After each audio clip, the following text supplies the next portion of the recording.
샬롬, 오늘의 말씀지기 이재영 간사입니다. 여러분은 어떤 찬양 좋아하시나요? 저도 운전할 때나 일하면서 찬양을 틀어놓는 걸 참 좋아하는데요. 오늘 말씀에서 사울도 이 음악을 통해 큰 위로를 받는 모습을 볼 수 있습니다.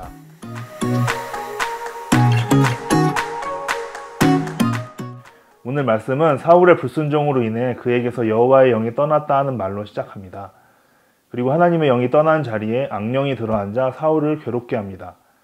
성경은 여호와께서 부리시는 악령이라고 표현하고 있지만 그렇다고 해서 하나님이 문자 그대로 악령을 조종해서 사울을 괴롭게 하셨다기보다는 악한 영이 사울을 괴롭게 하도록 놔두셨다고 보는 것이 더 맞을 것입니다. 사울은 하나님이 더 이상 자신과 함께 하시지 않는다는 사실을 선고받고 몹시 불안했을 것입니다. 왕이 될 때 사무엘에게 기름 부음을 받고 하나님의 영으로 충만하게 되어 선지자들 사이에서 예언을 하고 또 왕으로 뽑혔을 때는 진보다리에 숨었던 사람이었지만 하나님의 영이 임하자 거룩한 분노로 암몬 사람을 쳐서 승리했던 사울은 하나님의 영이 자신과 함께하는 것이 얼마나 중요한 일인지 누구보다 잘 알았을 것입니다. 그러나 이제 하나님의 영은 그에게서 떠나셨습니다. 그리고 이제는 악령이 그를 괴롭힙니다. 마치 우리가 하나님을 떠나 살 때 우리가 스스로 우리 삶의 주인이 될 것 같지만 사실은 죄의 종이 되는 것처럼 사울 또한 하나님의 영이 떠난 자리를 악령이 차지한 것입니다.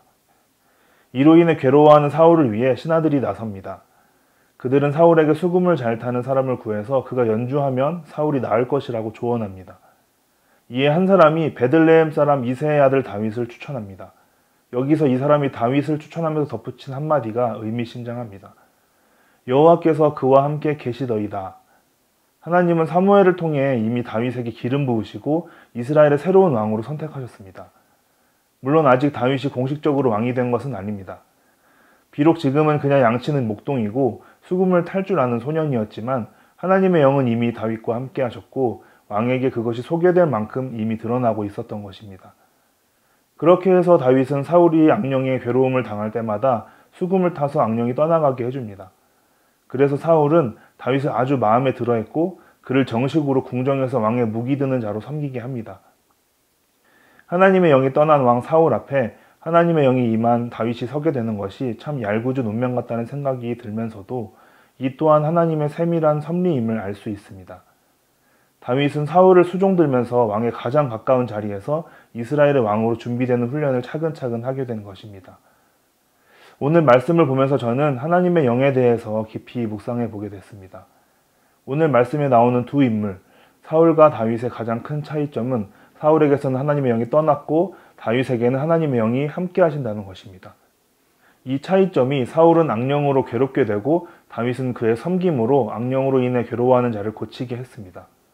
악령을 떨쳐내기 위해 수금을 타는 자를 불러오자는 신하들의 조언에 사울은 나를 위하여 잘 타는 사람을 구하여 내게로 데려오라 라고 이야기합니다.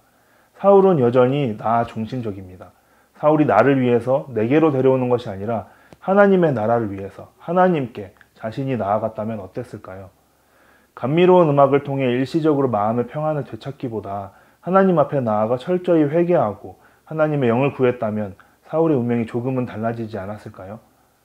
어쩌면 사울을 옥죄고 있는 가장 무서운 악령은 잠깐 마음을 괴롭게 하다가 떠나가는 악령이 아니라 나 중심적으로 생각하고 스스로를 올가맨 교만 그 자체가 아니었을까요?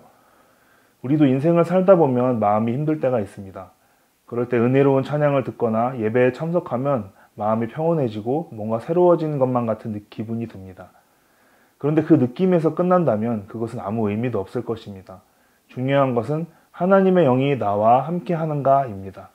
내가 어떤 사람이든 어떤 죄를 지었든 나의 연약함, 죄악된 모습을 낱낱이 고백하고 겸손히 내 마음의 왕좌에서 내려와 주님께 좌정해달라고 내어드릴 때 하나님의 영을 우리에게 부어주실 것입니다.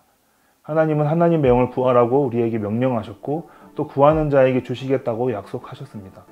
우리가 그 하나님의 영으로 성령 충만할 때 우리가 어디서 무엇을 하든지 하나님께서 다윗을 이스라엘의 왕으로 빚어가셨듯이 우리를 하나님의 사람으로 빚어가실 것입니다. 오늘도 성령 충만으로 하나님 마음에 합한 사람이 되는 여러분 되시길 축복합니다. 샬롬.